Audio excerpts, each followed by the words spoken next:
On va poser aujourd'hui une question qui est encore plus d'actualité qu'à n'importe quel moment.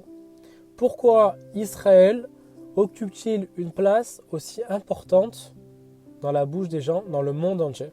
Pourquoi les Juifs sont-ils la source de toutes les conversations, de toutes les attentions et de toutes les informations? Tout ce qui se passe dans le monde, avec tout ce qui peut se dérouler, avec toutes les guerres qu'il peut y avoir, avec toutes les actualités, Israël et les Juifs sont toujours au centre. Et ce, depuis de nombreuses années, ça c'est sûr, encore plus aujourd'hui. Mais pourquoi? Alors qu'au final, on sait que Israël représente un maximum de 2 départements français sur sa superficie. On sait que les Juifs représentent un maximum de, dans les plus grandes estimations, près de 15 millions de personnes. À ce moment-là, soit c'est-à-dire à peu près une grande province, disons, de Chine. Pourquoi est-ce qu'à ce moment-là, on ne parle que des Juifs et que d'Israël? Alors, pour répondre à cette question, on va se plonger dans la paracha de cette semaine, Lech Lecha, et découvrir un grand secret. Il faut savoir qu'au moment où Abraham parle avec Hachem, il lui demande un petit peu ce qu'il en est de sa descendance. Et là, à ce moment-là, c'est connu, Hachem va lui dire que la descendance d'Abraham sera Kechorve Hashamaim, comme les étoiles dans le ciel. Ce qui se passe à ce moment-là, c'est que Hachem dit à Abraham, sors à l'extérieur et vois si tu arrives à compter les étoiles dans le ciel. Peux-tu y arriver? À ce moment-là, Abraham Avinu va dire à Hachem, ben non, c'est réellement impossible. Il y en a beaucoup trop. À ce moment-là, Hachem va dire, voilà ta descendance, elle sera exactement comme ça. Et là, on pose plusieurs questions. Première question, est-ce que si on pose la question maintenant à un enfant de 10 ans, compte dehors les étoiles dans le ciel, sors pour voir et compte. Dis-moi, est-ce que tu arrives à compter? Tout enfant de 10 ans nous dirait, je sais, je n'ai pas besoin de sortir, je sais très bien qu'il y en a beaucoup trop, je ne peux pas arriver à les compter.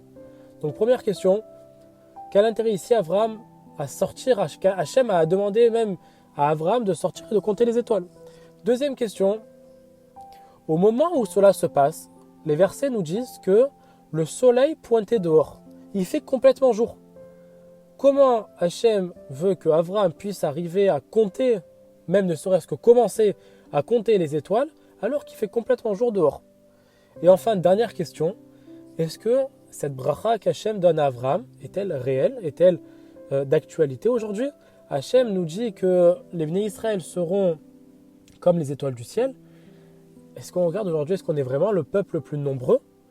Lorsqu'on voit ici les Chinois, en Inde, les pays arabes, on voit des millions, des centaines de millions, voire des milliards. Et lorsqu'on regarde le peuple d'Israël, on est à combien de juifs? On est à peine à quelques millions. Donc en réalité, est-ce que cette bracha marche vraiment? Pour répondre à cette question, une seule réponse magnifique et tellement vraie. Au moment où Hachem fait cette bracha à Abraham Avinu, la bracha ne s'applique pas sur le nombre, mais sur la qualité. Le Rav Yonah Metzger, qui donne lui-même cette réponse, nous dit que lorsqu'un jour il se trouvait en Italie, il a rencontré le grand rabbin de Rome. Et au fil d'une conversation, qu'ils discutent, et Rav Metzger lui demande combien à peu près il y a de juifs en Italie. Et là, il voit le grand rabbin de Rome, qui hésite un petit peu comme ça et qui lui dit quelque chose comme 30 000. Mais bon, ça, c'est les chiffres officiels. Si vous demandez à l'extérieur, vous verrez à combien sont les estimations. À ce moment-là, le Rav sort et le premier taxi qu'il prend demande, c'est un taxi qui est non juif, et lui dit « Excusez-moi, est-ce que vous savez combien il y a de juifs en Italie ?» Et là, le taxi, le Rav lui dit « Waouh, en Italie, on est bien à la moitié du pays. » Il faut savoir qu'à cette période-là, l'Italie compte environ 60 millions d'habitants. Donc soit 30 millions de juifs rien qu'en Italie.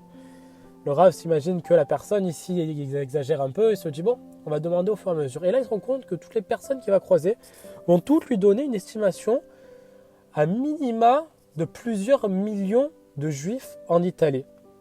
Il raconte que ça va aussi loin que à ce moment-là se trouvaient les élections pour la présidence d'Italie.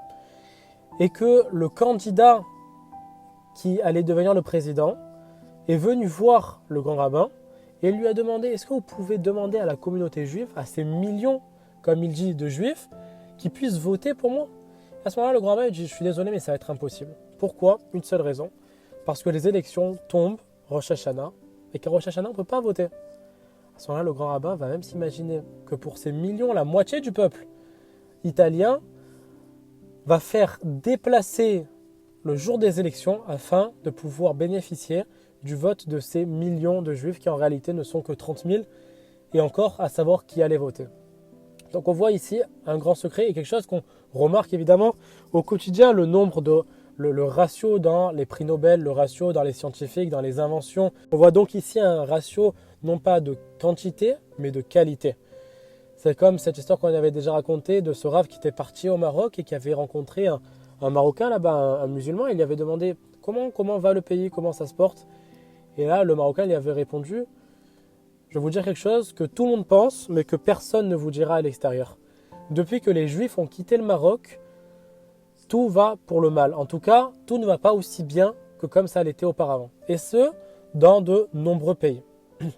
Donc on voit ici, voilà la bracha de Hachem à Avraham Avinu. Hachem lui dit, sache que tes descendants brilleront comme les étoiles du ciel. Et malgré le fait qu'ils puissent être même peu nombreux en tout cas, ce que je te dis moi, c'est qu'ils seront aussi importants, aussi resplendissants, aussi puissants que les étoiles dans le ciel. Et là, donc, on comprend la bracha d'Hachem, on répond à nos premières questions déjà. Mais il en reste une de questions, et pour moi, c'est la plus belle.